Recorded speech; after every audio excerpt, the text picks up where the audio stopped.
जब कहानी की बात होती है तो सभी बच्चों को कहानी सुनना बहुत अच्छा लगता है ना।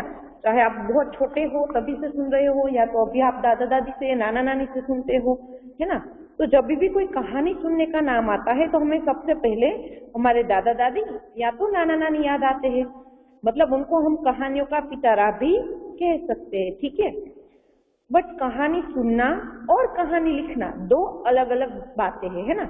जितना आसान कहानी सुनना है उतना आसान कहानी लिखना नहीं होता है।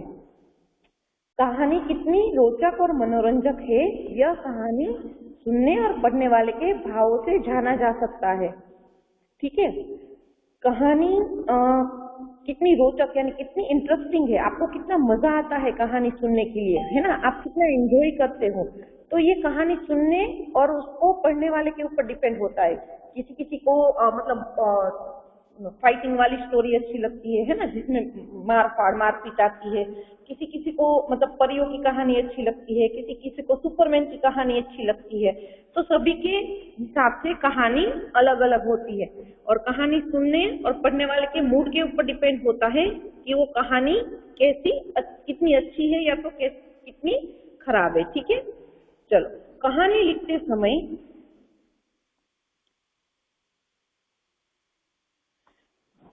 लिखते समय हमें कुछ बातों का ध्यान रखना चाहिए। हम जब कहानी लिखते हैं तो हमें कुछ चीजों का ख्याल रखना है, ठीक है। सबसे पहले हम क्या देखेंगे, कहानी का विषय रोचक होना चाहिए। जो विषय है यानी कहानी का सब्जेक्ट है वो बहुत रोचक यानी इंटरेस्टिंग होना चाहिए। आपको उसका जो शीर्षक है, हेडिंग है, वो पढ़कर ही पता चलना चाहिए कि ये कहानी कितनी अच्छी है या तो अच्छी नहीं है। यानी जो शीर्षक है वो एकदम इंटरेस्टिंग होना चाहिए। कहानी में छोटे छोटे वाक्य का प्रयोग करना चाहिए, जैसे हमने उसमें देखा था, है ना, इसमें अनुच्छेद लेखन में, जहां पर हमने अनुच्छेद लेखन में देखा था कि हमें हमेशा अनुच्छेद लिखते समय छोटे छोटे वाक्य का ख्याल रखना है। वाक्य इतने बड़े नहीं होने चाहिए कि एक दूसरे से कनेक्टेड ही ना हो। छोटे छोटे वाक्य लिखो और एक दूसरे से कनेक्ट रखो, ठीक है। कहानी की भाषा सरल और स्पष्ट होनी चाहिए। जो भी हम कहानी लिखना चाहते हैं उसकी भाषा यानी लैंग्वेज, जो भाषा है वो सामने वाले को समझ में भी आनी चाहिए और स्पष्ट होनी चाहिए। यानी आप क्या कहानी में किसके बारे में कहना चाहते हो, क्या लिखना चाहते हो, वो आपका एकदम क्लियर होना चाहिए, ठीक है। कहानी के समापन पर विशेष ध्यान देना चाहिए। जैसे हम मोरल ऑफ द स्टोरी आप लिखते हो, ठीक है, तो वैसे ही सेम वे आपको समापन यानी जब एंड करते हो कहानी का अंत लिखते हो, है ना, तो उसके ऊपर खास ध्यान देना चाहिए। क्योंकि एक बार कहानी का अंत लिख लिया तो आप वापस से कोई भी कहानी के बारे में कोई भी सेंटेंस नहीं लिख सकते। कहानी का शीर्षक छोटा होना चाहिए। कहानी का जो हेडिंग है ऊपर का, है ना, देखो शीर्षक का मतलब क्या होता है, जैसे हमारे सारे चैप्टर्स के नाम है ना। मान लो कि छोटा रोबोट, हमारा दोस्त, फिर यूलिसिस और पॉलीफेमिस, फिर तेनालीरामन, है ना। ऐसे छोटे छोटे शब्द में उसका शीर्षक यानी हेडिंग होना चाहिए, ठीक है। तो ये जो है 5-6 मुद्दे हैं वो कहानी लिखते समय हम ध्यान में रखेंगे। अब देखते हैं कहानी कितने प्रकार की होती है। तो यहाँ पर कहानी 2 तरह से लिखी जा सकती है। जब आप कहानी लिखते हो तो आप उसको 2 तरीके से लिख सकते हो। पहला है चित्र तथा संकेतों के आधार पर। एक तो आपको मान लो कहीं कहीं पिक्चर्स दिए होंगे और कुछ संकेत दिए होंगे, संकेत यानी चिन्ह दिए होंगे, ठीक है। उसके आधार पर या तो कहानी लिखो, अदरवाइज सहायक शब्दों के आधार पर आप कहानी लिख सकते हो। जैसे आप निबंध में लिखते हो, है ना, निबंध में जैसे ये पहला वाला है ना, उसको आपने फर्स्ट या सेकेंड में पढ़ा होगा। एक चित्र दिया है और उसके अकॉर्डिंग आपको पैराग्राफ लिखना था, और सहायक शब्द आप अब पढ़ रहे हो निबंध में, जैसे मैं संकेत बिंदु देती हूँ उसको लेकर ही आप कहानी लिखते हो, ठीक है। तो ये 2 तरीके से है वो कहानी हम लिख सकते हैं।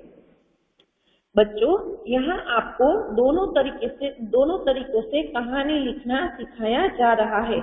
यहाँ पर हमारी टेक्स्ट बुक में दो तरीके से हमें कहानी लिखना सिखाया जा रहा है।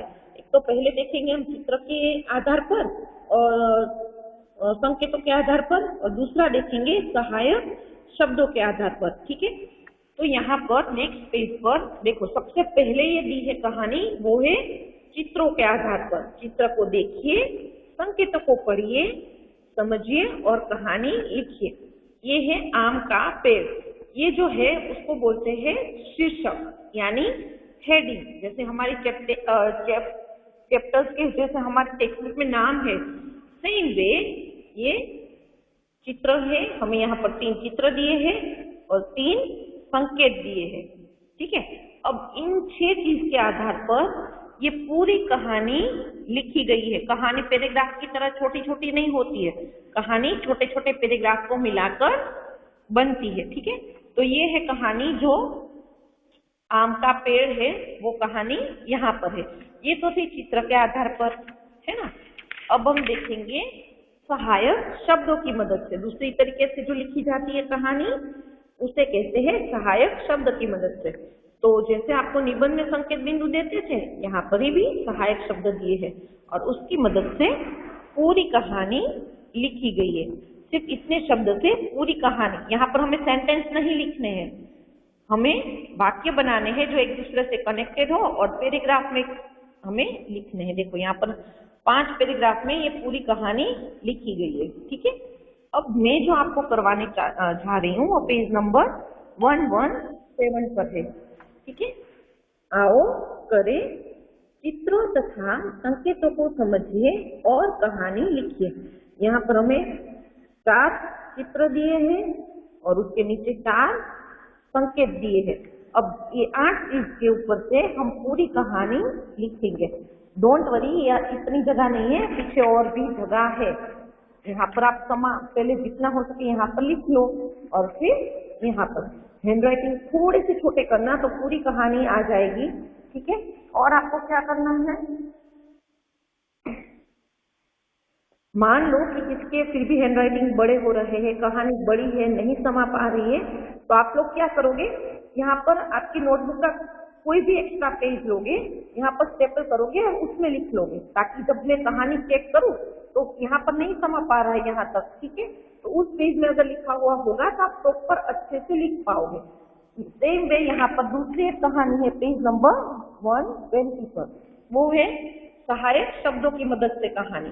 तो वे उसमें भी अगर कहानी पूरी इतनी जगह में नहीं आ पाती है तो लास्ट में एक पेज यहाँ पर चिपका दो या तो स्टेपल कर दो और उसके अंदर कहानी लिख दो। फिर उस पेज को हम ऐसे फोल्ड कर देंगे ताकि आपकी कहानी है वो अच्छे से आप लिख पाओगे। ठीक है, मैं बोर्ड पर कहानी लिखवा रही हूँ, तो आप सब भी मेरे साथ साथ अपनी वर्कशीट में कहानी लिखेंगे। एनी क्वेरीज, कहानी लेखन जितना मैंने समझाया, एनी क्वेरीज, जैसे हम अनुच्छेद लिखते थे वैसे ही हम कहानी लिखेंगे, बट अनुच्छेद में सिर्फ हम 8-10 लाइन का एक पैराग्राफ लिखते थे और यहाँ पर हम लिखेंगे पूरी की पूरी कहानी, यानी छोटे छोटे पैराग्राफ से बनी हुई कहानी। ठीक है, मैं बोर्ड पर लिखवा रही हूँ, आप लोग आप अपनी व्याकरण की टेक्स्ट बुक में ही लिखोगे। वर्कशीट नहीं रुतवा, व्याकरण टेक्स्ट बुक, बेटा वर्कशीट में कहानी लेखन नहीं दी है। पेज नंबर 117 इन योर व्याकरण टेक्स्ट बुक। अगर यहाँ पर जगह मतलब नहीं आ पाएगी पूरी कहानी, आप पीछे के पेज को यूज करिए। ठीक है, ओके, चलो एनी क्वेरी नहीं समझ में आता तो अभी भी पूछ लो।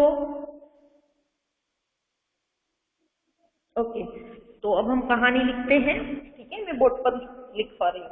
मैंने जैसे हम निबंध लिखते थे सेम यहाँ पर अगेन 2 पार्ट कर दिए हैं। ये मैंने डिजाइन नहीं बनाई है, ये बोर्ड साफ किया है इसलिए, तो ऐसा मत समझना कि मैं आप डिजाइन बना कर रखा हूं। सबसे पहले पहला जो चित्र है उसी के नीचे पहला है व्यापारी का हृदय की चीज पर नमक याद रखना। तो व्याकरण एक में संकेत ये सबसे पहला।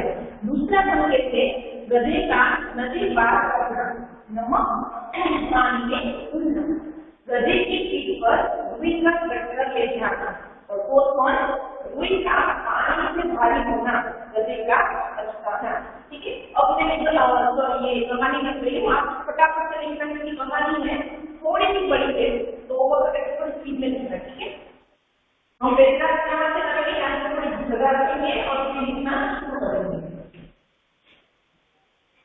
एक गांव में एक व्यापारी रहता था।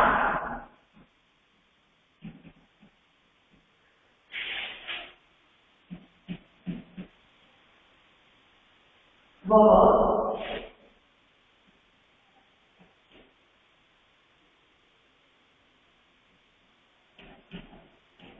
एक गांव से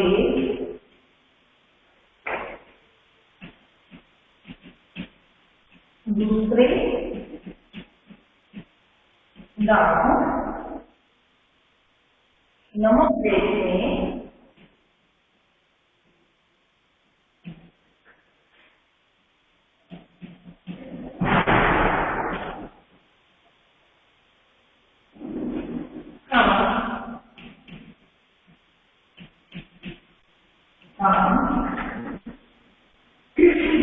करता था।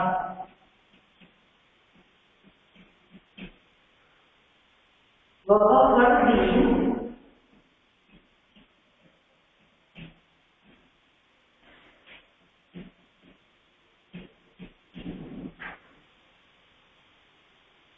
गधे की पीठ पर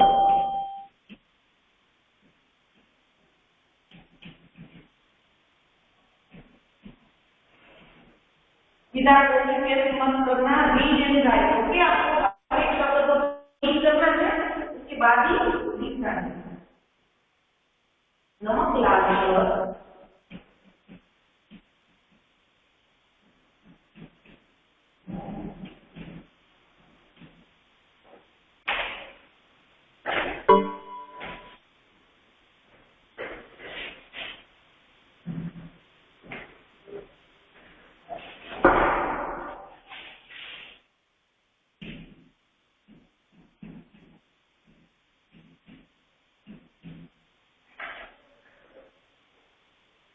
बेचने आता था।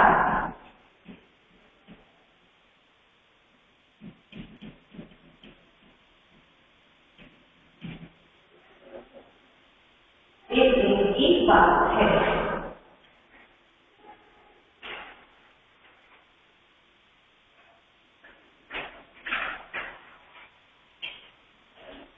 और ये हम पहले बनाएंगे, कोई सी जगह रखेंगे।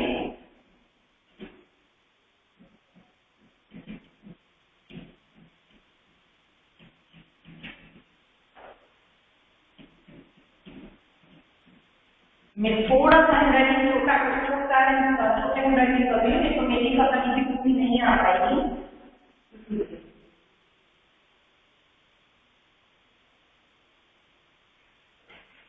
तो व्यापारी गधे को लेकर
गधा अचानक पानी में गिर गया।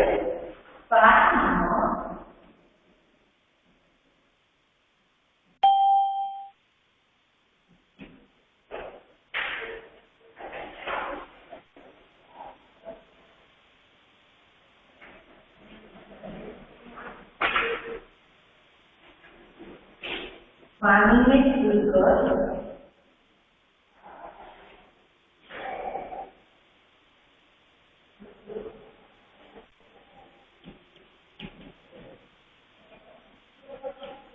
घुल गया। नमक को पानी में डाल दिया तो पिघल जाता है। देखा पानी में घुल गया। गधे की पीठ से वजन कम हो गया। जैसे गधे की पीठ में नमक को पानी में घुल गया, गधे की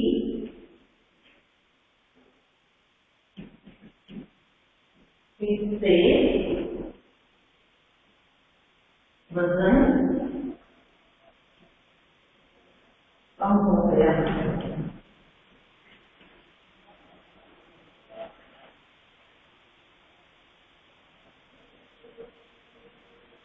और गधा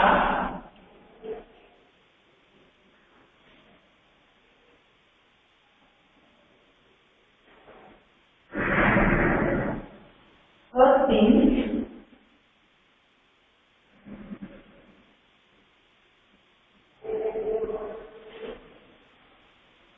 ऐसे ही करता था।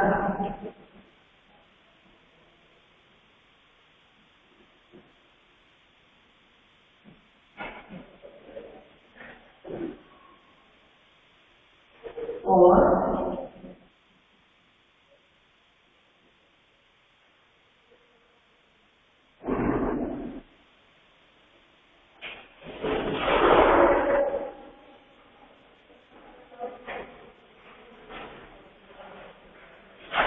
व्यापारी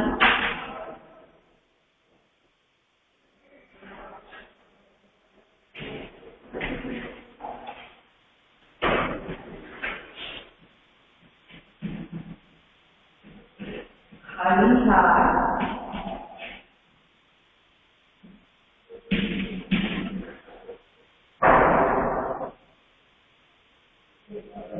घर वापस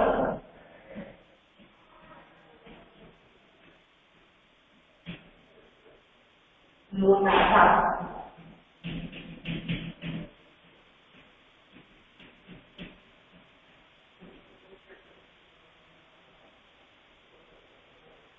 व्यापारी को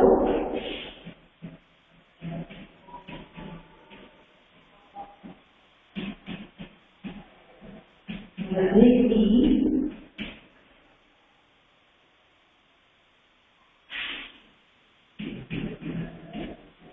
चालाकी समझ में आ गई।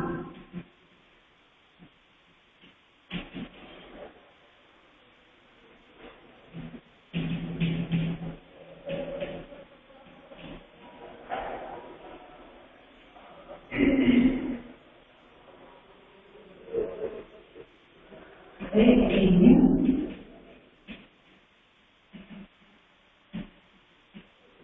व्यापारी ने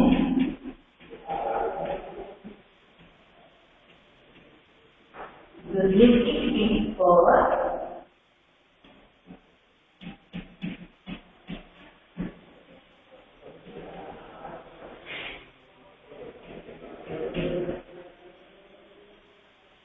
रुई का गड्ढा लादा।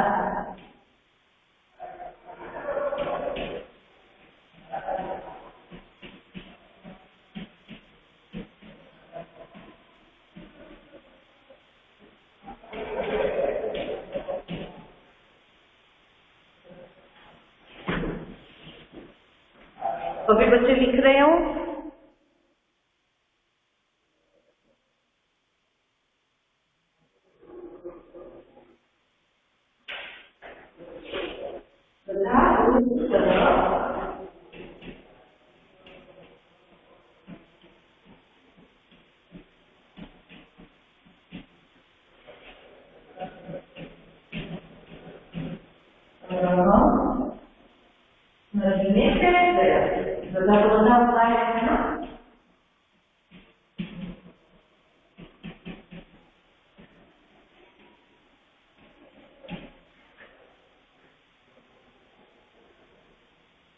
रुई के गठबंधन में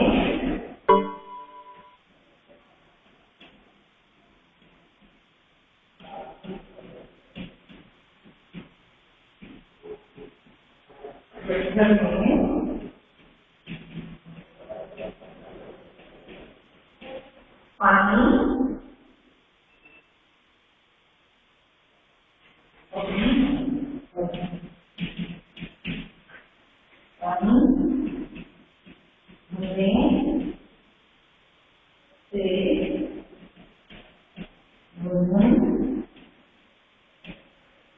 बहुत ज्यादा बढ़ गया।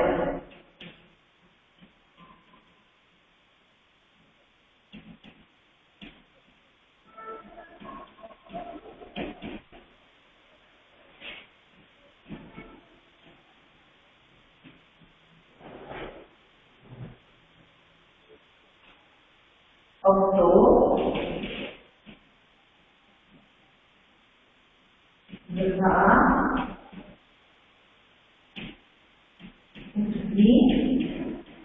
नहीं पा रहा था।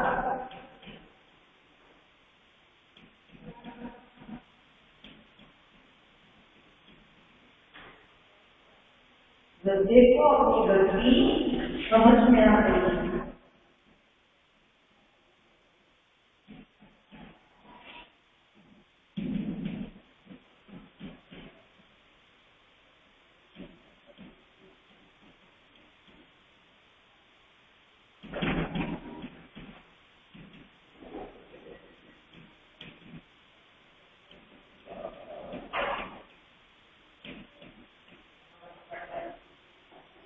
और वह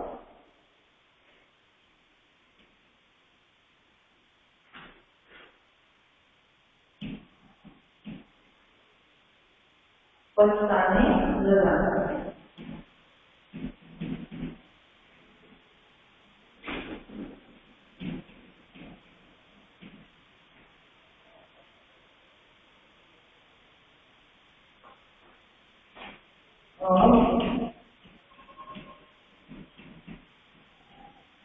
आगे से वह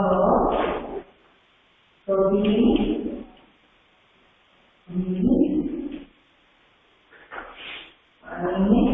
नहीं दिखता।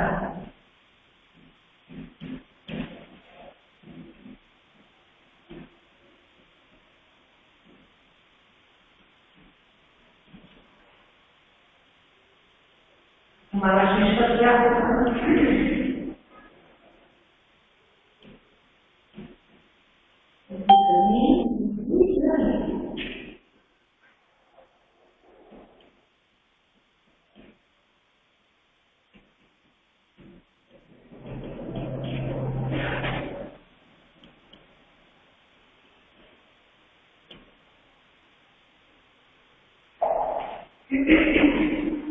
तो ये हमारी पूरी कहानी है। ठीक है, आई होप कि सब लोग लिख रहे हो।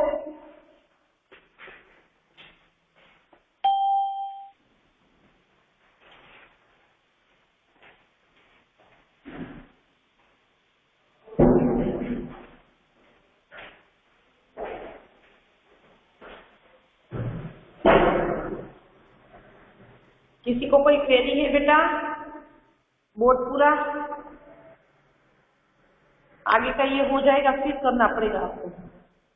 पीछे थोड़ा सा है, इतना तो आगे का कटेगा। ओके, फर्स्ट पार्ट डन हुआ।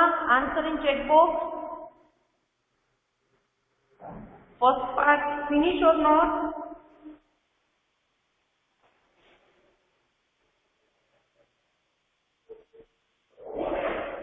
हाँ बेटा, कोई नहीं, लिखो चलो।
ओके, फर्स्ट पार्ट डन हुआ किसी का? हाँ बेटा, सेकंड पार्ट ये रहा। ठीक है, क्योंकि मैंने आज बोर्ड में दोनों साइड से एग्जैक्ट मतलब टच करके लिखवाया है, तो मतलब पूरा बोर्ड एक साथ हो ही नहीं पाएगा। मैं कोशिश करती हूँ नीचे बेसिक अगर हो जाता है तो, अगर आपको अच्छा है तो उसको भेज दूंगी। हाँ, अब पूरा बोर्ड दिख रहा है। चलो अब सभी लोग कंप्लीट कर सकते हो। ठीक है,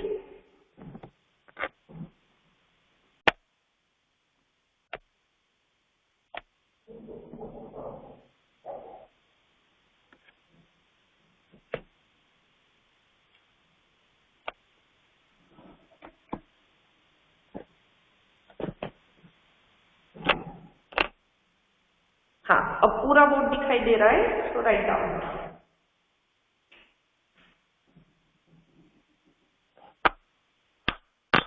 लास्ट 5 मिनट्स रिमेनिंग। ठीक है, जितना हो सके उतना लिख लो। जैनी बेटा 5 मिनट बाद ज्वाइन करो।